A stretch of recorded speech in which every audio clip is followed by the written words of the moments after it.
Welcome to Staying Connected, a podcast where I talk to people about their stories with VEDS, Marfan, Loeys-Dietz, and related vascular and aortic connective tissue conditions.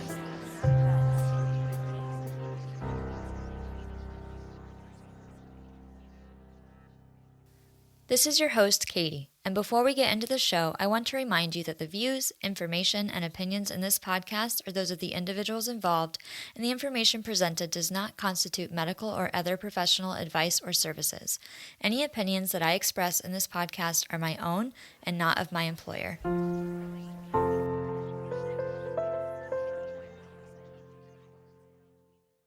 Welcome back. In this episode, we're going to talk with Dr. Hal Dietz about his research in VEDS, Marfan, and Loeys-Dietz syndromes. Before we jump in, if you like this podcast and want to support our community in our efforts to raise awareness through this show, there are multiple ways you can support, and they're listed in the episode show notes. I'm so excited for this interview with Hal. Let's get into it.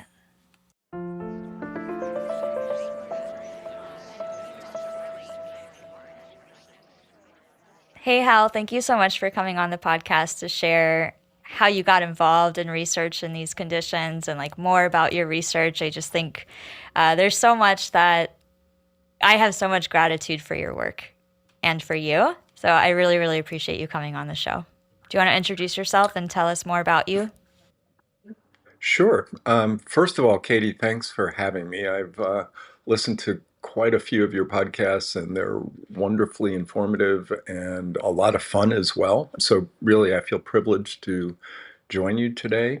My name is Hal Dietz, and I am a pediatric cardiologist and geneticist. I've dedicated my entire career, close to 44 years now, studying and caring for people with vascular connective tissue disorders. So this is a community that's near and dear to my heart. And again, thank you so much for having me. Yeah, it's my pleasure. How did you get involved? You spent your entire career in this field. So how did you first become interested in genetics? And then how did that come into vascular conditions? So I'd like to make believe that this was a very deliberate career path, but I was, perhaps the best way to say it was somewhat confused early in my career. So I started as a pediatrician. That was not confusing, but then went into critical care medicine, then anesthesia, then cardiology, and ultimately genetics. So the story there is pretty straightforward. I was a young pediatric cardiologist caring for many, many, many young families with Marfan syndrome. That's because of the legacy of Dr. McCusick, who back in the late 50s, early 60s, declared that Marfan syndrome was going to be his condition of interest, that he was going to use Marfan syndrome as a means to learn general principles about medical genetics. And because of that, Johns Hopkins, where I was, became a recognized international center of excellence for the care of people with Marfan syndrome. Many, many colleagues at Hopkins in all different disciplines had really dedicated their career to serving this patient population. And, to put it bluntly, I simply became attached to these people and these families. And, it was really their faces and stories that made me passionate about helping them. And quite frankly, made me frustrated that everything that we were doing back then didn't seem to be making much of a difference. So I had just finished my pediatric cardiology training, and I made the decision to walk away from a really good practice and many colleagues that I really cared about to study genetics. Around that time, the gene for cystic fibrosis had been identified, so I knew that there were methods to find genes for conditions. And I had the strong belief that if we knew the gene, we could begin the long path toward understanding the condition, and in that manner come up with unanticipated new therapeutic strategies to care for people. So that was way back in 1988. Yeah. that I made that decision. And I've been studying people with vascular connective tissue disorders and caring for them in my clinic ever since then. That's incredible. And so back when you started in genetics, the gene wasn't known for Marfan syndrome. We didn't know about Loeys-Dietz at all. And did we know the gene for VEDS? I know that it was shortly thereafter, I believe, that the gene for VEDS was definitively identified. Yeah. So I think it was around that time, perhaps slightly after I started the pursuit to understand Marfan syndrome. Yeah. So your lab, I would say, I don't know if famous is the right word, but I think so. I think your lab is pretty famous for all these mice models and just the incredible. I searched your name in like PubMed or something, or Google Scholar, and I think there were like over 300 research papers that you had been an author on. So the magnitude of your research has been pretty significant for a number of reasons, not only in like number. Do you want to share some of the research that's going on right now in your lab? Sure. So the modus operandi of my lab is to find a gene for a condition, but we view that as just the beginning, not the end. The real goal is, as I mentioned, to really tease apart the mechanism. What is the sequence of events that starts with this gene abnormality but ends with a tear in the blood in a blood vessel? That's what I wanted to know. The best way that I thought we could get that information back then and also today was through the creation of animal models of these conditions. So, people say, well, animals are different from people, and, yeah, there are limitations, but I don't know a better way to try to access the tissue samples that we need to try new treatment strategies, some of which might be risky. Mouse models were, in a way, liberating. They allowed me to watch a gene alteration play itself out over time in an organism that mimics the complexity of people. It's not perfect, but that's what we do. We make mouse models. They're not casual mouse models. We're really careful about making a mouse model that recreates the underlying mechanism for the condition in people. We are very careful in our assessment of whether we've succeeded in truly recreating the condition that we want to study. Fortunately, in now every circumstance, the mouse models that we've made are truly excellent. They show the same sequence of events. In Marfan syndrome, for example, enlargement of the root of the aorta before it tears. In Loeys-Dietz syndrome, enlargement of the root and other segments of blood vessels. And in vascular EDS, mice that show aneurysms throughout the arterial tree, but only occasionally at the aortic root, as would be expected in people with VEDS. So we did identify the gene for Marfan syndrome. Once we had recognized Loeys-Dietz syndrome, we identified many of the genes that have now been associated with Loeys-Dietz syndrome. In each circumstance, we made animal models. In VEDS, we were the first, I believe, to make mouse models that really recreate the same underlying type of genetic change. We introduced a substitution for the amino acid glycine within the large, what's called triple helical region of the type 3 collagen molecule, as is true for many, many people with VEDS. And in each circumstance, we have begun the long process of trying to tease apart the sequence of events. And in each circumstance, that did lead to new ideas regarding treatments. In Marfan syndrome and in Loeys-Dietz syndrome, the most promising treatment strategy turned out to be a medication that was already used for other indications.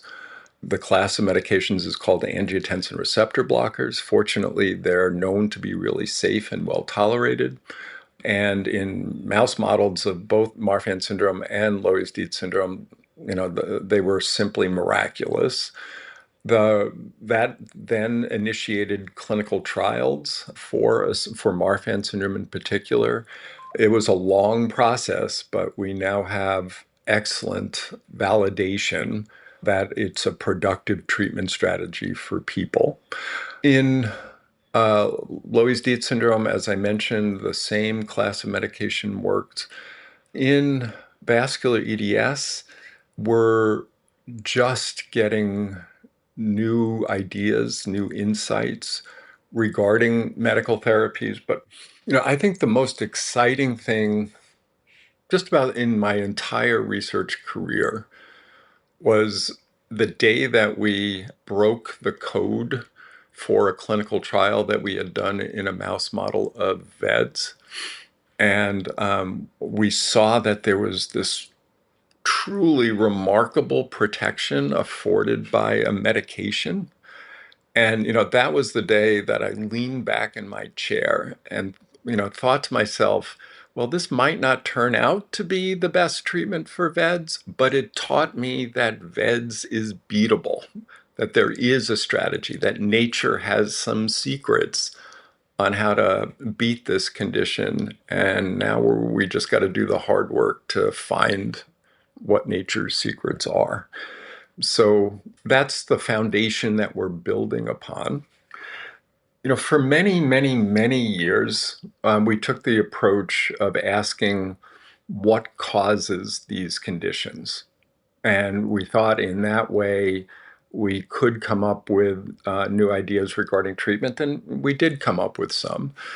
But most recently, and finally getting to your question that you asked, most recently, we have turned that question on its head. Instead of asking, why does this person or this mouse have this condition, we started to ask, why do some people who really, really, really, really should have all the features of this condition, why are they protected? Why in many families do some people have early and severe manifestations of the condition, and other people, perhaps with a few bumps along the road, at the age of 60, 70, 80, are really demonstrating that they were miraculously protected, and protected despite doing things like exercising, and despite doing things like getting pregnant and having babies and doing all sorts of the things that we're told to be really careful about. things that we, So the general concept is that there are ways to modify a predisposition for a given condition. And if we could, we believe in many circumstances, those modifiers are genetic in nature. So we all have variation in all of our genes that makes us unique, decides what hair color we have and how we laugh and those kinds of things. Sometimes those variants are completely neutral. They don't have much of an effect on a person's quality or length of life. Sometimes those variants are detrimental, but sometimes those variants are protective. So despite someone, for example, having a really classic change in the type 3 collagen gene that leads to vascular EDS, despite the fact that those people have relatives with vascular EDS showing itself early in life. What we wanted to learn is, how did nature protect those special individuals? And we've made really good progress. So in Marfan syndrome, we found a major genetic modifier.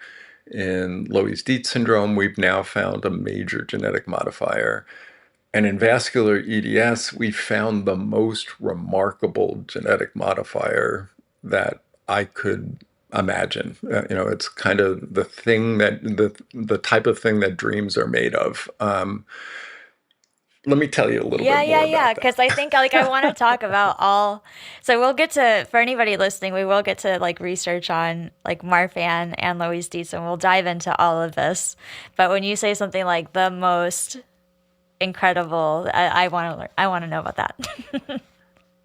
So when we were making mouse models of VEDS, we decided very deliberately to try to make a more mild mouse model and also a very severe mouse model. And we succeeded in doing that. In our mild mouse model, the mice have vascular events with an average age of death due to vascular disease around 400 days of age. So that's sort of a old age mouse. Okay. It's in its 60s, let's say. Got it. Okay. In the other line that we made, where we tried to make it very severe, it was super severe. So essentially, half the mice have had a fatal vascular event by about 40 days of age, and all of them had a fatal vascular event by about 100 days of age. So this is kind of equivalent to a teenager to young adult. Okay. And that has been absolutely consistent over time. So it's a very stable, predictable mouse model. All that work had been done on one particular mouse background. So for people who aren't used to thinking about experiments using mice have been bred to be genetically identical to each other. And then there are different strains of mouse. All the mice within that strain are identical to each other, but are very different from mice that are from a different strain, that each has their own normal variants. There were nothing special about these strains they were using. They were just the most common experimental mouse strains that are used.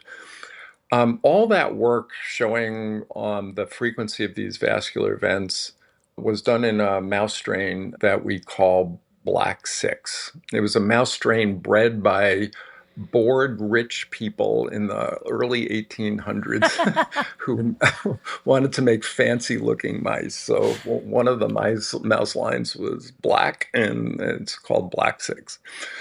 So that was the experience when we had the vascular EDS mutation on that strain. We then bred that vascular EDS mutation into a different mouse strain that's called the 129 mouse strain. And we waited a little bit, and 40 days came, and 100% of the mice were still alive. And then 80 days came, and 100% of the mice were still alive. And then a year came, and all the mice were still alive. And then a year and a half came, and all the mice were still alive. And now we're getting into really old mice. And then 2 years came, and all the mice were still alive. That's They had incredible. the same severe vascular EDS mutation, and yet they were never showing a vascular event, despite exercising. In fact, we pushed them to exercise. I've seen those studies with the Yeah. there's like there's the mouse treadmill, and then there's the they're like hanging off the bars or something. Like Let's not okay. disturb people by saying too much, Katie. But let's say we gave them good incentive Yes. to exercise. There was nothing cruel or painful about it, but they got the message. So it was truly, the most remarkable modifying effect that I could imagine. So we then were dedicated to understand how this was happening. And we essentially took the two mouse strains, the vulnerable Black 6 mouse strain and the protected 129 mouse strain, and we bred those together many, many, many generations to mix up their chromosomes. So we ended up with mixed mice. And then we put the vascular EDS mutation into those mixed mice, and we segregated the offspring. If they were still alive at a year of age, we said that they were protected. They were behaving like the protected 129 strain. If they had shown early vascular events, before about 60 days of age, we said that they were vulnerable. They were behaving essentially just like the vulnerable Black 6 strain. And then once we had segregated them, we asked what chromosomal segment consistently was inherited by the protected mixed offspring that was not inherited by the vulnerable mixed offspring.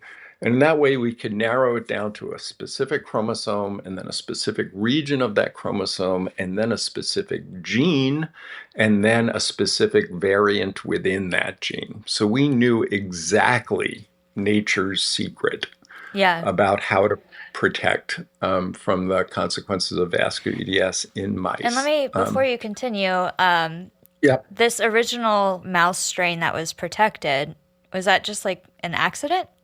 Yeah, we didn't know that it would be protected. It wasn't it wasn't like a hypothesis. I bet you if we put it in that strain, it's going to be protected. Not at all. It was like, let's try this strain. Let's see what happens. Love that. Yeah. Happy accidents are the best. Happy accidents is a great way of describing it. So then once we had a variant and a specific gene, we learned what that variant did to the function of that gene. Then we learned exactly what the gene product does, the protein derived from that gene. How does it behave in the body? What does it do in the cell? And ultimately, we were able to trace that protective effect to blocking the activation of two molecules that we call PKC and ERK, so two cellular signaling pathways. There are some drugs that can directly block the activation of PKC and ERK.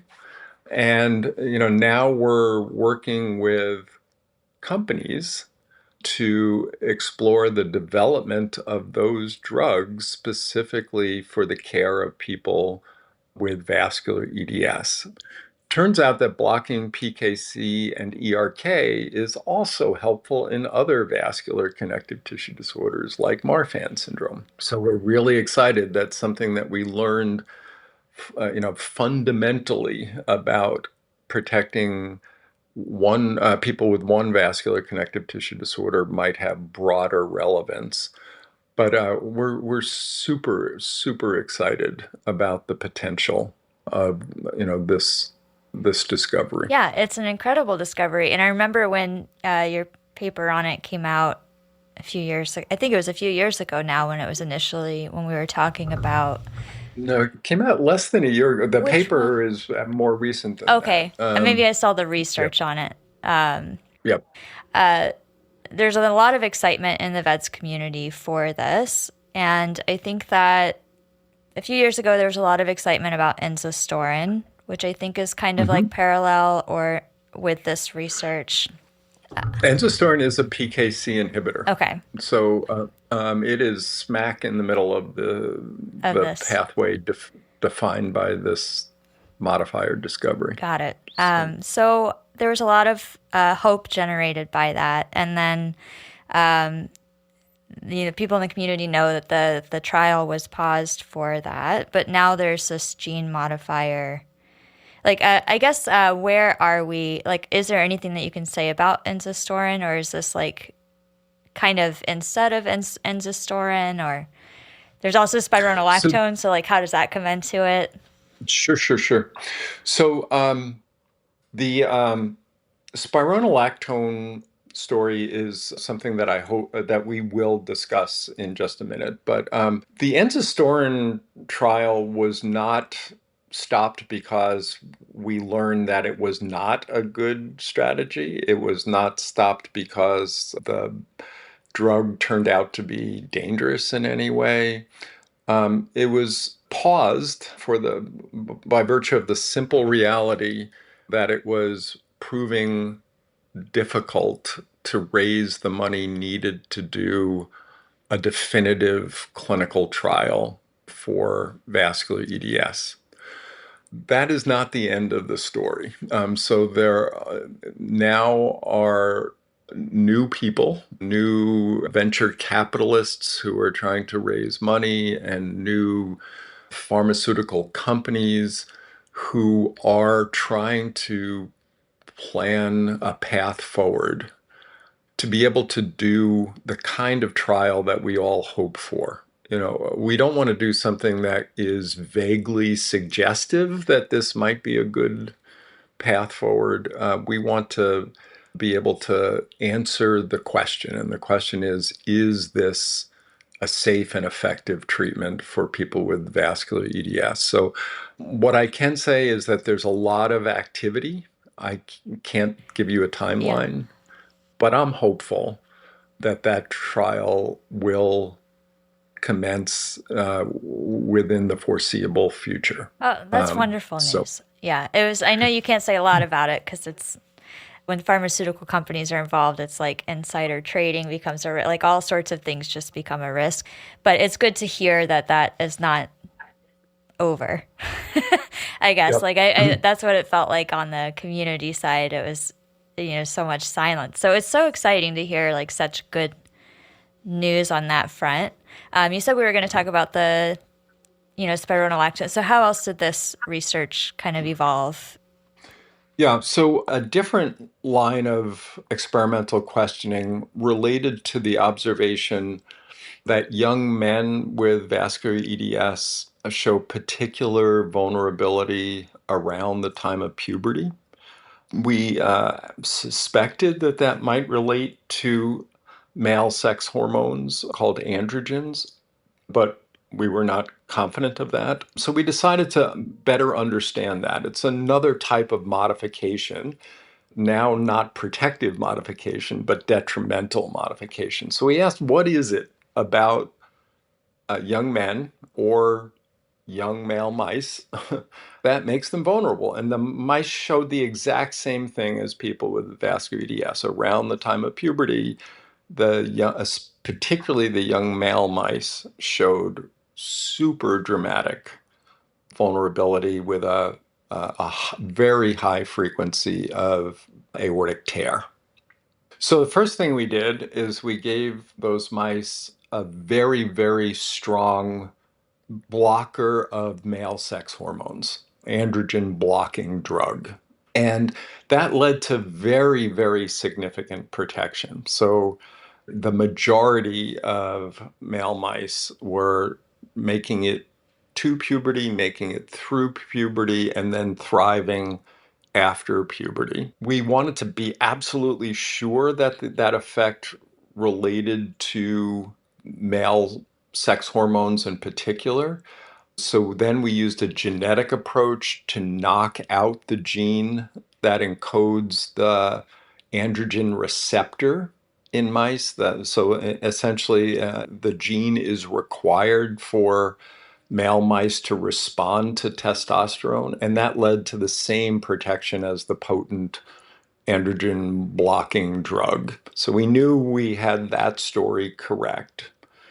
We also were pretty confident that the parents of young men as they're going through puberty would not be all that excited about starting their teenage sons on a potent drug to block the effect of male sex hormones. So we started to ask, is there an alternative? What else can we come up with? And it turned out that there is a drug called spironolactone, known to be a diuretic, so it causes people to urinate a little bit more. But it was also known to have reasonably potent androgen blocking effects. And in fact, it's used all the time in young women that have acne that's thought to relate to increased production of male sex hormones, women who have hair loss that's thought to relate to male sex hormones. So, even used casually in that context. In men, it can cause some sexual side effects, largely or mostly some degree of formation of breast tissue. But that was known to be relatively mild, did not occur in everyone, was fully reversible if you simply decrease the dose of the drug or stop the drug. Spironolactone is frequently used in men for its diuretic effect. So, it was an option. We then tried spironolactone in the severe model of vascular EDS. 40 days, 100% alive. 80 days, 100% alive. A year, 100% alive. 2 years, all the mice still living. Again, despite all the stresses that we could throw at them. So we wondered, why is spironolactone even better than the androgen blocking drug? Which was good, but not as good. So it turns out that spironolactone also blocks another receptor in the body called the mineralocorticoid receptor. It regulates the amount of salt and fluid in the bloodstream. So we wondered, is that the special sauce for spironolactone, that it blocks both the androgen receptor and the mineralocorticoid receptor? So we tried an isolated mineralocorticoid receptor blocking drug. It doesn't touch the androgen receptor. And that also led to very significant protection. So on that basis, we think that the real special nature of spironolactone is that it blocks both.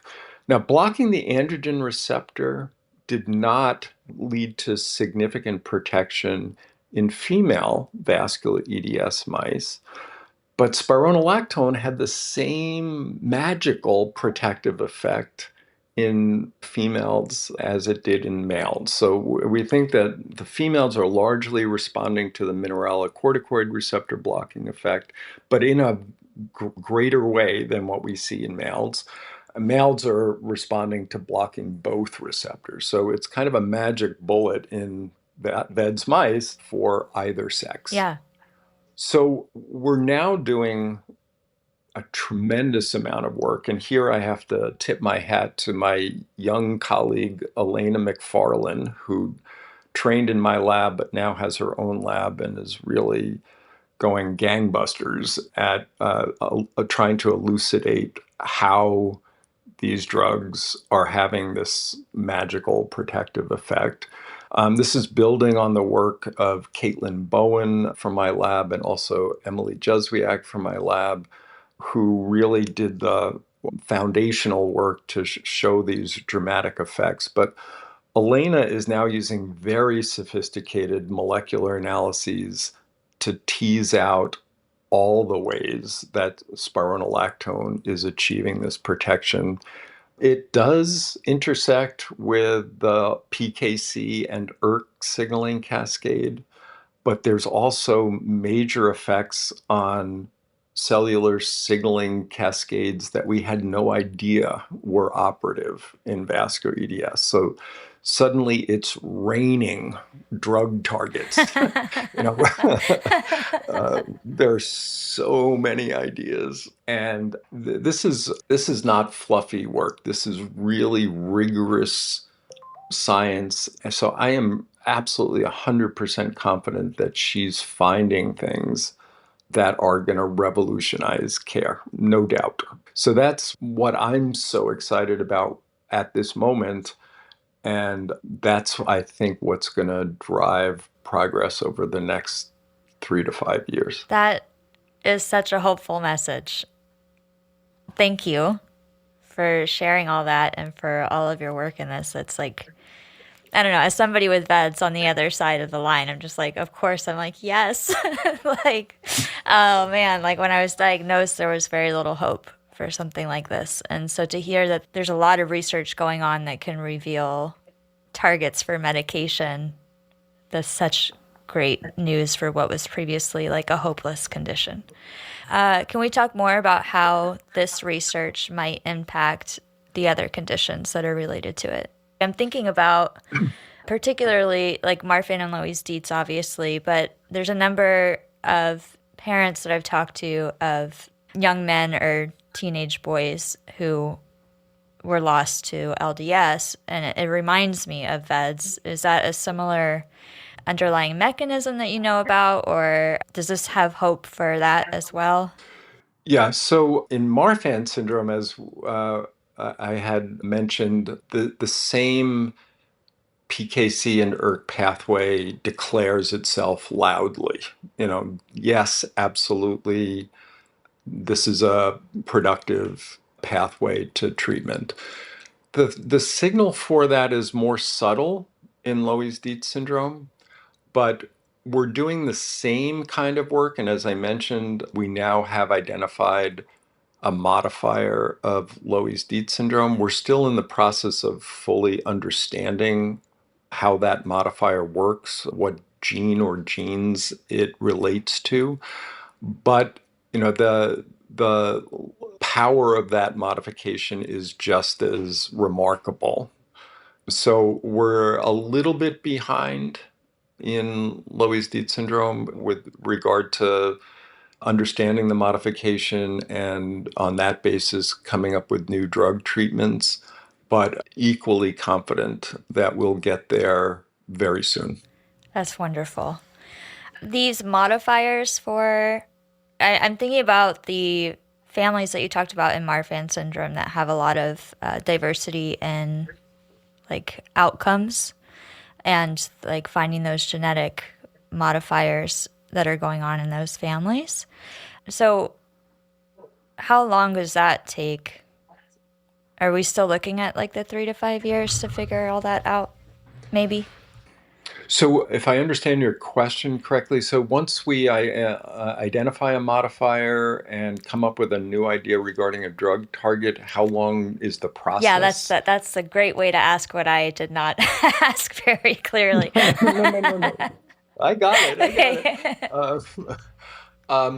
So it kind of depends. Sometimes we get lucky, and what comes out of that is something like losartan or spironolactone, a drug that's on the market for something else, known to be safe, known to be well tolerated, and then we can move forward with the clinical trial process in short order. Sometimes that points toward a target like PKC and a molecule like enzastaurin.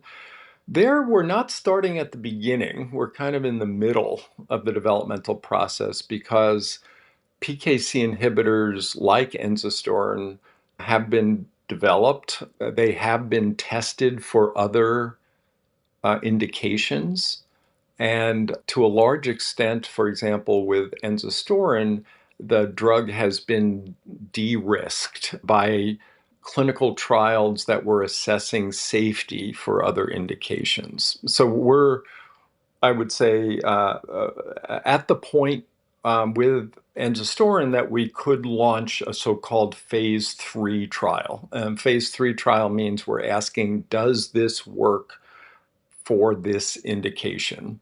Not a phase 1 and phase 2 trial are more asking, is this safe to use in people? With enzastaurin, we've answered that question, and now we can get to the question of does it work for this indication. Sometimes the genetic work and the modifier work points to a new drug target, but there are no drugs that hit that target yet. So, there we're we're starting at the very beginning. Let's find something that hits this molecular target. Let's then modify that first molecule to see if we can make it stronger or more longer acting in the body. Then once we get to an acceptable point there, start the process of asking, is this safe? So in very small safety trials in people, we'd start to answer that question. Once we get to phase 2, we would be asking that question in larger populations and also starting to get a hint about whether it might be efficacious. But ultimately, we have to get to the big phase 3 efficacy trial. So in that latter circumstance, where it's a new drug target, no molecules existing, in an optimistic circumstance, we would be talking about 8 to 10 years to bring something to people. With a molecule like enzastaurin, where it's been de-risked, we know it's safe, but we got to prove efficacy. There it's more of a 3 to perhaps at most 5-year process to do the big definitive clinical trial. And then with drugs like spironolactone or angiotensin receptor blockers, we can start using them in an observational way, using the medication off-label, which physicians are allowed to do. And we're imagining ways that we could start that process, for example, with spironolactone in people with vascular EDS, but in the process also be collecting data, not letting it all slip through our fingers, but rather come up with some scholarly method of capturing the experience of using these drugs off-label in people with the condition. You took my next question right out of my mouth and just started talking about it. So thank you.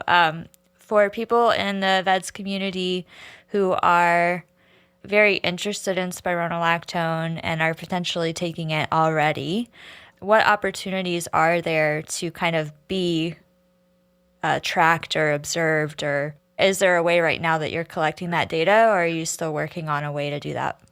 So we are collecting data for people that we care for with VEDS who have made the decision to try spironolactone. So we have a data collection process. We have a database that we've created and are in the process of refining. At the same time, we're working with and communicating with other large centers who are also getting requests and, in some circumstances, honoring requests for people to start spironolactone. So, for example, Shane Morris and Shireen Shalhoub, they have populations of people that they care for, some of whom have requested to try spironolactone. So we're also, together with the Marfan Foundation and a number of investigators throughout the country and even throughout the world, we're starting to have conversations with regulators. What would you need to see to be convinced that this is something worthwhile for this patient group and that might achieve a regulatory approval for use in that way? So those conversations are early on, but I think that there's a lot of resolve within the VEDS research community to work together to make this happen. Wonderful. Well, I look forward to seeing more about that. And for people listening who have Marfan or Loeys-Dietz, do you know if people have started taking spironolactone for those, or are we still looking at different things? Yeah, so the spironolactone has not been rigorously tested in animal models of Marfan or Loeys-Dietz. Those studies are in the works, but we don't yet have the answers. For Marfan and Loeys-Dietz, current medical therapy would involve the use of either an angiotensin receptor blocker or a beta blocker. For the Marfan population, where many large trials have been done, both of those treatment strategies have value. And it's not trivial value. On average, for example, people with Marfan syndrome that start an angiotensin receptor blocker have the rate of growth of their aorta cut in half.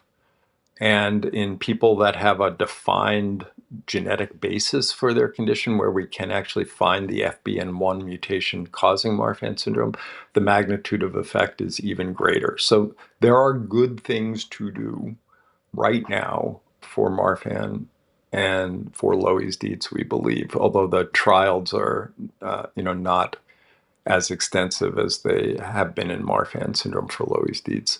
But there's more on the horizon. Yeah, and so hopefully, with the number of people that I talked to with Marfan syndrome, my hope for the future for Marfan syndrome as somebody without the condition myself would be that some of these research studies that you're doing on gene modifiers or narrowing down what medications might work based on what you find, that's a very, very light way to put really very intensive research that's going on. My hope would be that sometime in the future that people with Marfan syndrome don't need to get aortic replacement in order to help extend their lives, that hopefully one day there's a treatment that prevents that aortic growth from happening at all.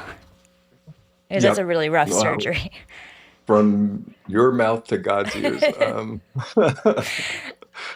And I'm happy to help out in any small way that I can. Yeah. I know that we're nearing the end of our time together for this interview. If there are medical professionals, medical students listening, if somebody's physician has joined to learn more about research on one of these conditions, I just want to say thank you for listening. I love your dedication. What do you want people to know in the medical field about these conditions?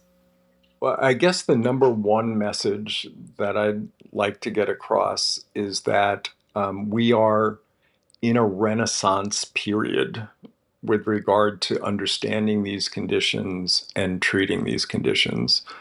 In every example that we have studied, and I'm also reflecting on the great work done by other labs throughout the world, we now have the absolute understanding that these are treatable conditions and that the treatment effect can be huge, has the potential to be life-altering.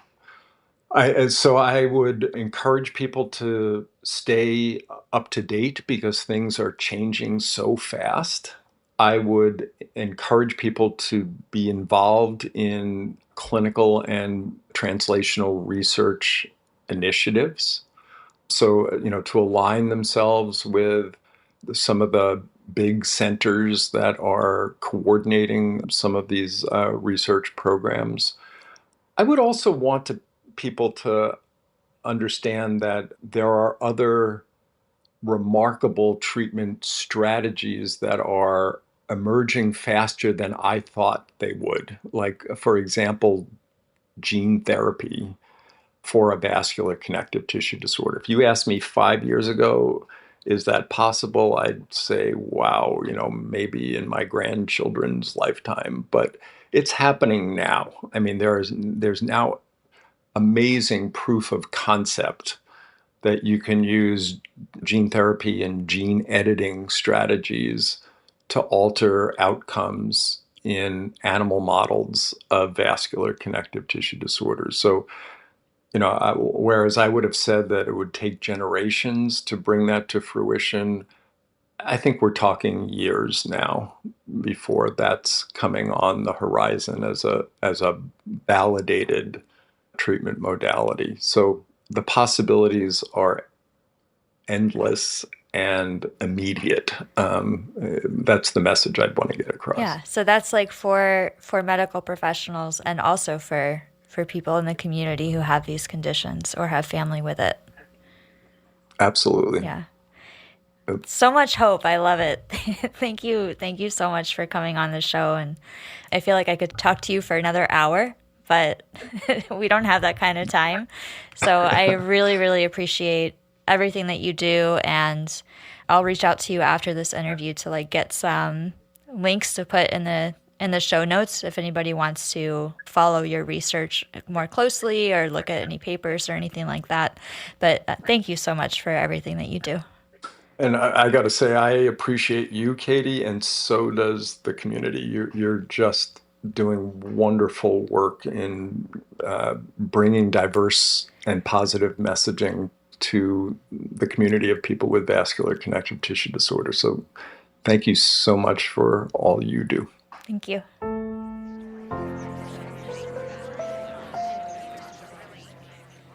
Thanks for listening to this episode featuring Dr. Hal Dietz, sharing his knowledge and research in VEDS, Marfan, and Loeys-Dietz syndromes. If you're ready to meet others, get involved, or need support, there are links for you in the episode's show notes, as well as information on research studies for people with VEDS, Marfan, and Loeys-Dietz, including for those with the VUS. If you like this show, be sure to share it on social media or give it a rating or review. You can also support the production of this podcast by joining my Patreon, making a one-time donation, or by buying merch. As always, my top tier patrons are listed in the episode show notes. Thanks for listening, and I'll see you soon.